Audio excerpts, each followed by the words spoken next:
As we've turned the corner into 2025, tremendous shifts of energy have happened at a planetary level.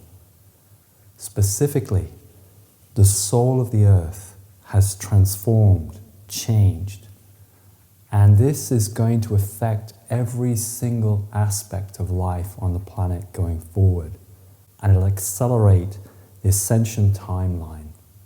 Let's explore how.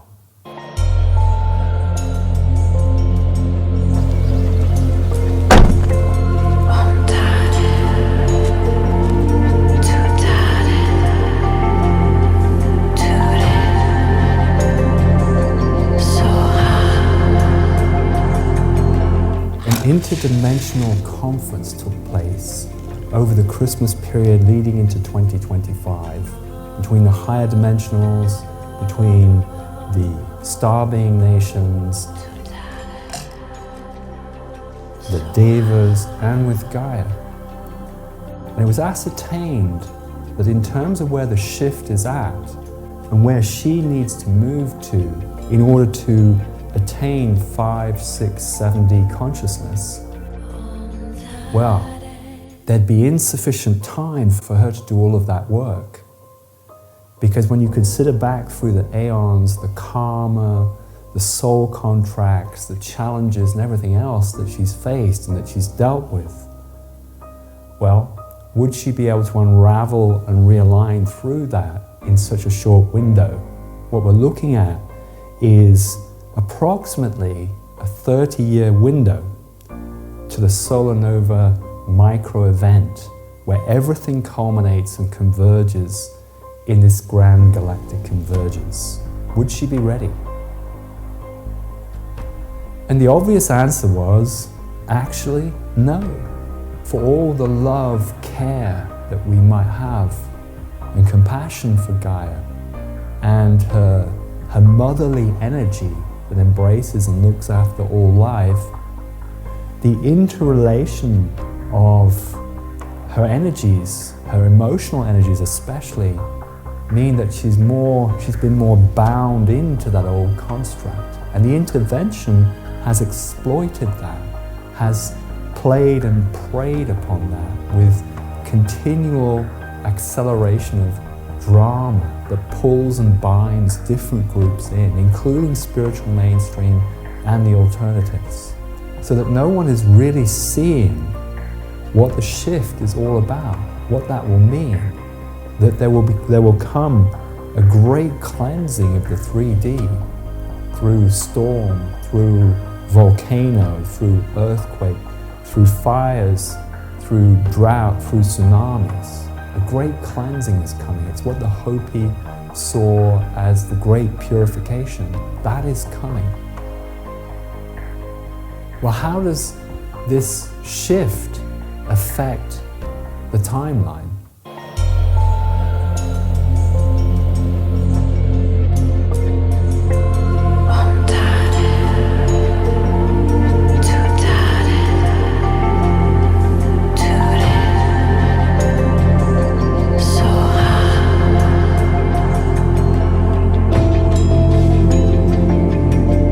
Well, it was perceived that a new planetary soul was necessary in order to accelerate the vibration of the planet in sufficient time, and whereby Gaia could withdraw and begin to process and take however long she needs to fulfill that. And when this was proposed to her, suggested through meditative communion in the ether, you could feel this immediate letting go, a welcome sense of relief. And so she began to withdraw, and I could feel the new soul coming in through the crown chakra, which had been opened through energetic field clearing work leading up to the culmination of 2024. I could feel that opening in the crown, and I could feel that new soul coming in. And that taking place, completing on New Year's Day. And then starting to form this new interrelational dynamic with the Devas.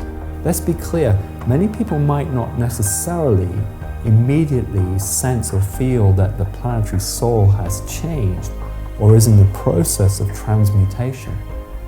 That's because when most people are referring to Gaia, what they're actually referring to are the devas, the angelics that are collectivized, who hold the consciousness of every particular species on the planet, fauna and flora. And it's the collective of the devas that have summoned this change, that it's necessary because the ecosystems and the naturalness of life has been at the point of complete breakdown, destruction. Something needed to be done. And so it's they that instigated this. And then through various groups working in the ether, through the field, you've had this tremendous opening that's facilitated this new soul coming in. This is now going to accelerate things greatly. How would it affect the Ascension Timeline? What assessment can we make of that?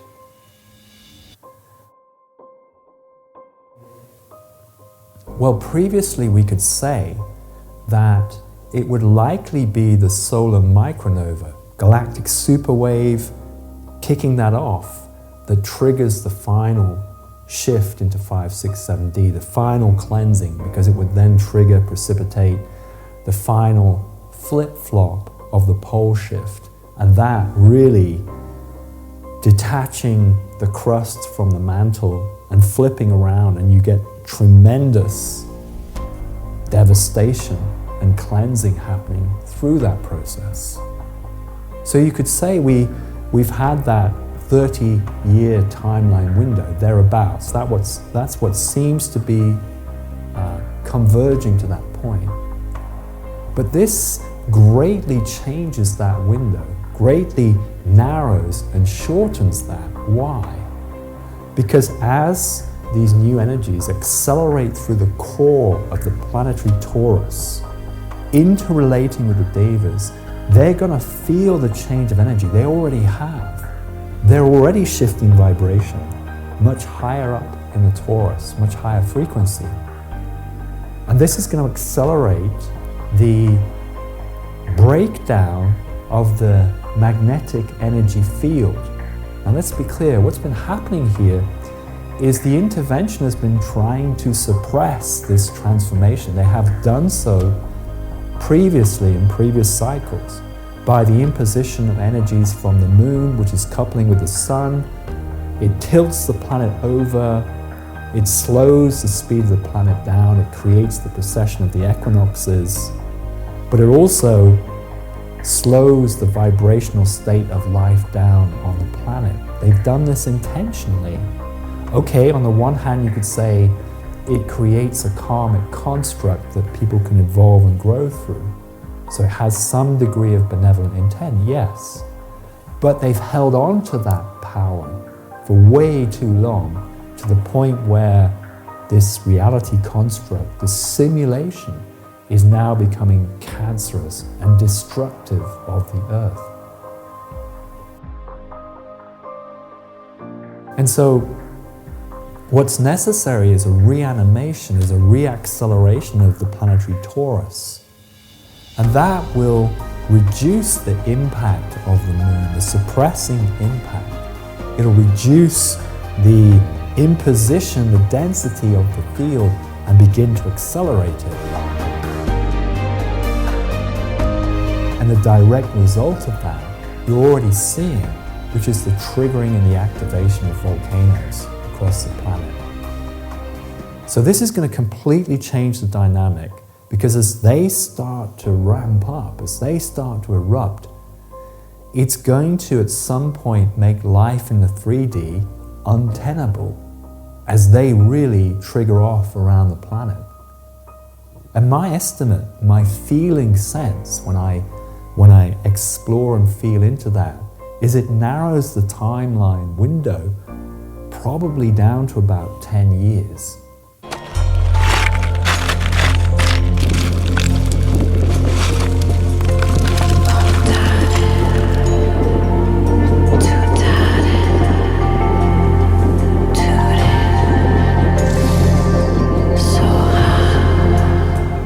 It feels absolutely amazing to separate yourself from society, from the simulation, and feel the naturalness, the primordial nature of life on the planet as it was, and how it wants to be resurgent. Sitting here on the lava flow, what was recently alive and molten and flowing, but sitting here now, you still feel that. You feel that vibrancy. You feel the life wanting to come alive on the planet again after aeons of suppression. That's why.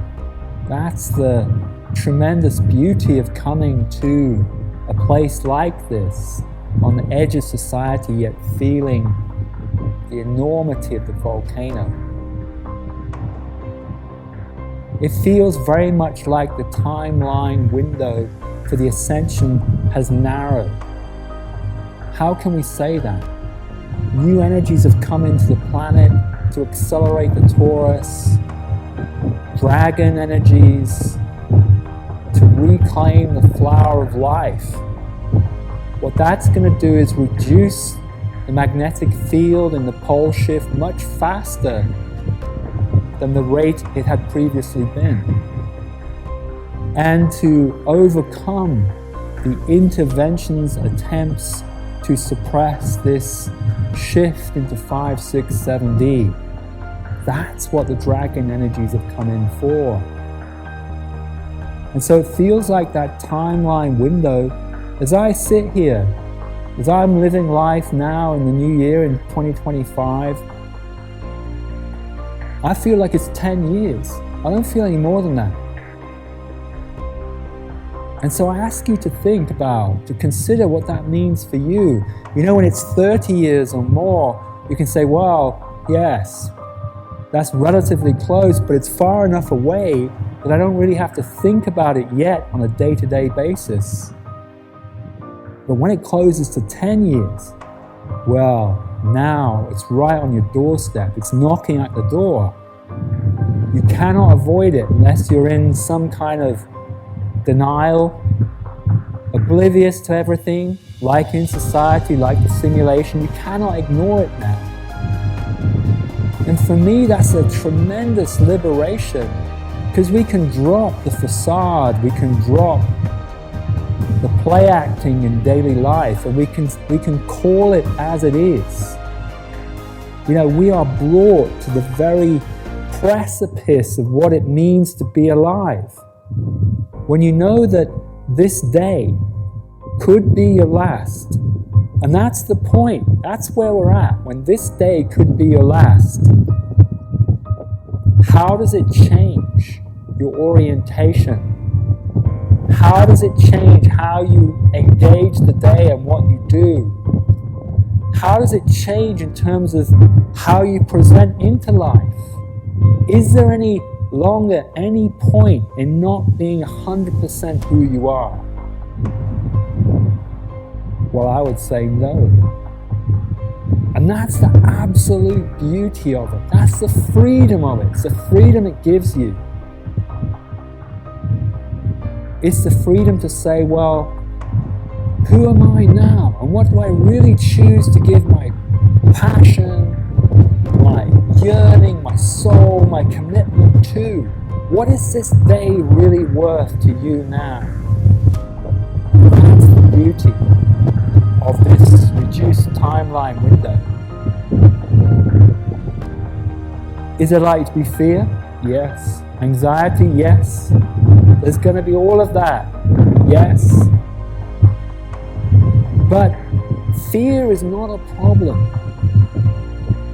It's our relationship with that energy which is crucial. How do you react to it? Do you close down? Do you go into mind loops and emotionality? Or do you relax? Do you breathe into it? Do you soften into it? And open up and let that energy bring you onto the precipice of the here and now, ready in the unknown, actively aware, prepared for whatever may come. That's true aliveness.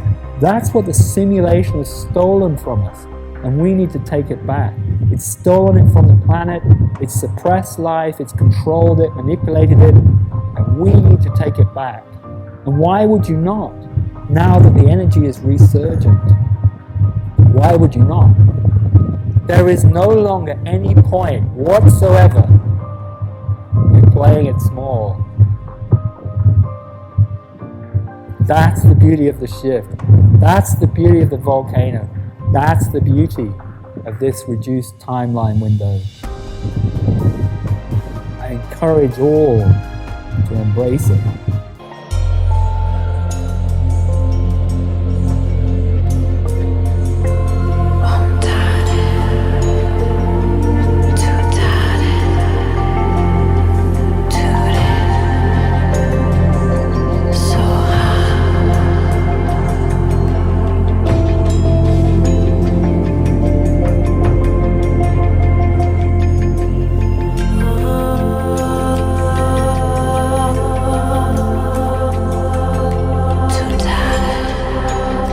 So it makes sense, it feels right, and the acceleration of energies already seem to be working and moving toward that.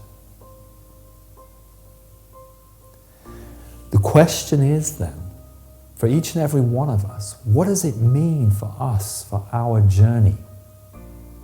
Now I understand that's going to bring up some degree of anxiety and fear. Of course it will, especially if you're in family and you've got children, and you're worried and concerned about what will happen to them.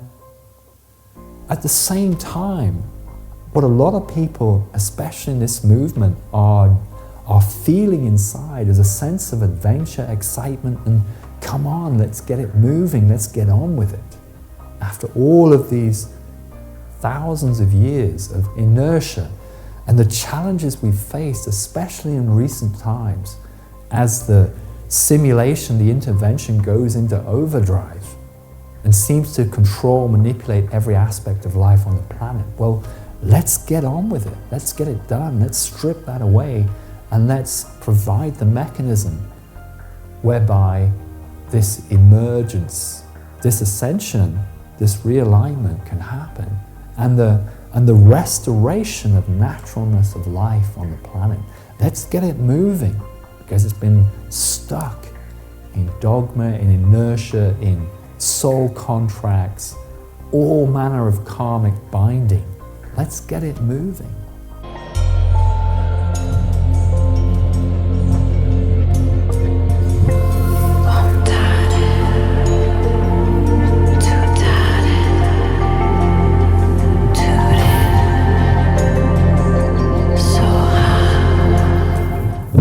This is a stunning place to connect with the star being supporting the shift. Up above the clouds, up above the simulation, feeling the connection into nature, anchoring, grounding that energy. The shift is going to grow in a tumultuous way through this insurgence of the dragon energies. And what we have is the star being energies that are anchoring here to hold the vibration, to hold the steadiness, whilst we unravel and wind the density. So there's enormous gratitude to those who are tuning in, like the Andromedans, Arcturians, Pleiadians, Venusians. We have a planetary alignment coming right up. So it's the connection to all of those centers and the support for this planetary shift into 5, 6, 7D. And it's up here, where you really feel it. Blessed to be a part of it. Stunning. Aho.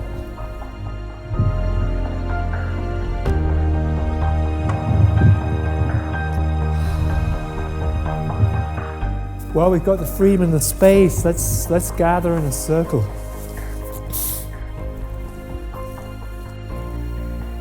And there's a genuine excitement for that. And a feeling that, well, we will work in the best way we possibly can to ready as many souls as possible. And if souls aren't ready for that, well, that's okay. There'll be a recovery route through to another existence, another construct, another space, place like this, where they can relive and process through whatever karma they need to. So there will be a recovery for those who are not able to now move with the ship. But if you feel that compulsion, if you feel that sense of, yes, this is now the sacredness of the planet, the divinity being re-established, and we're a part of that. If you can feel the sense of drive, joy, commitment, orientation, focus with that, well, then that really changes everything. Because it's a short window of time. Now you really can, you have to focus your energies and your alignment on a day-to-day basis and inquiring, well, what will bring me forward? What will unravel the densities, the attachments, the blockages, the karma? What will unravel that now, this day? And what new aspects of being can I unleash? There is now no longer any point in playing it small. If you have that heartfelt passion for that project, or that creative art, or that expression, then let it come through. Let it animate your being. Let it bring you alive. Let it bring new facets of your light body to life. Because that's what it's all about now. That's what the main focus needs to be if we're to fulfill our journey within that window here. Wow. So it changes everything, and we must reorientate ourselves inwardly with that transformation and really clarify, really explore what it means for us.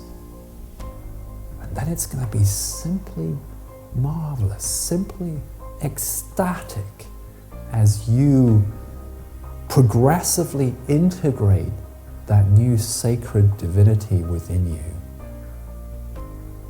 That's the opportunity that stretches out before us now. I encourage all to seize the day, to align themselves with the shift, to go with that movement. Namaste.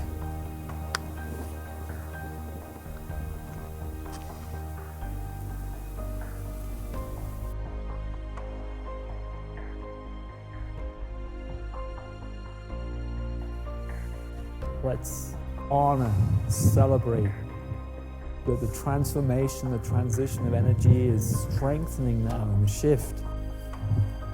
And it won't be stopped. They tried to block our pathway here, but we were having none of it. We did our bit to break through, come to this gorgeous place of connection. How can you control, manipulate that? You can't. Ultimately, the energy, the naturalness is going to break through. That's what we're here to honor, to celebrate, to encourage. The time has come. The time has come.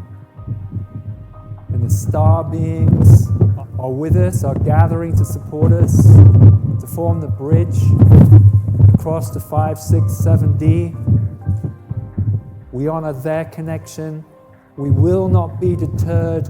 We will not lose focus. We will not lose orientation. It doesn't matter what the distraction. We will stay focused. We will stay committed. despite the ignorance of society, the people who can't feel or sense the sacredness and the beauty of what is going on here, well, at some point they'll have to, because it will be undeniable. You won't be able to ignore it. And so let us sing to this opening without reservation. Let us sing to the opening, open up into the higher densities, and then sing down and bring the energies down onto the mountain.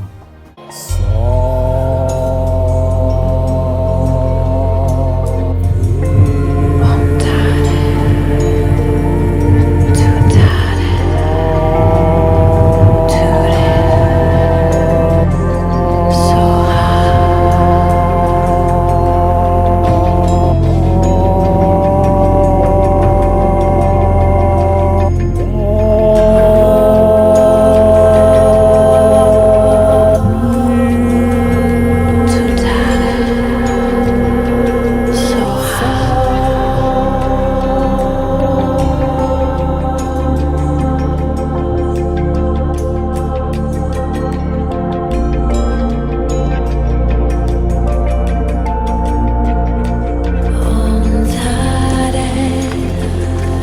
Tu Tare.